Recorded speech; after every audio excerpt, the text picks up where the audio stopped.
Bonjour, aujourd'hui un petit diaporama pour bien comprendre le fonctionnement d'un projecteur. Pour commencer, observons cette coupe d'un projecteur de cinéma. Donc on voit bien qu'il y a trois parties distinctes. Pour commencer, l'optique qui concerne en fait tout ce qui est image et lumière, la mécanique qui permet évidemment d'entraîner la pellicule et évidemment la partie son. Alors l'entraînement de la bobine donc, se fait par la partie mécanique et cette bobine va passer ensuite devant un faisceau de lumière et il faut savoir qu'un obturateur est mis en place qui va s'ouvrir et se fermer. Donc lorsqu'il va se fermer, cela va laisser le temps à la pellicule de descendre grâce au cran qui l'entraîne. Donc lorsqu'on regarde un film, on est à peu près plongé la moitié du temps dans le noir et on ne s'en rend pas compte.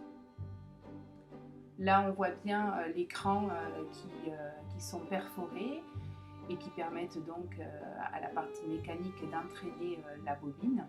On voit également sur le côté la piste son. Alors, il existe évidemment plusieurs formats.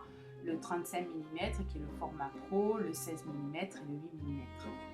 Et on peut se demander en fait quelle longueur pour un film de 2 heures, sachant que pour 15 minutes il faut 410 mètres. Donc on a besoin de en fait 3 km de 180 de bobine, donc ce qui est assez impressionnant. Alors pourquoi justement l'obturateur, sachant qu'il se ferme régulièrement, pourquoi l'œil ne perçoit pas ce passage au noir?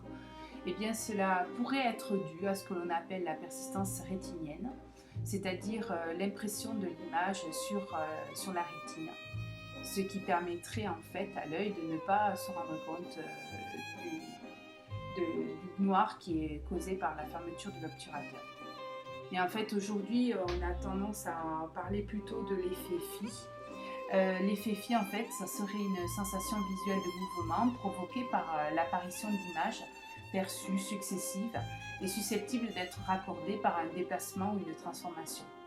En fait, le cerveau comble l'absence de transition avec celle qui lui semble la plus vraisemblable. Donc en fait, ça serait grâce à cet effet que l'on pourrait expliquer la magie du cinéma. Voilà, j'espère que désormais vous comprenez mieux le fonctionnement d'un projecteur au cinéma et je vous donne rendez-vous pour un prochain épisode. À bientôt.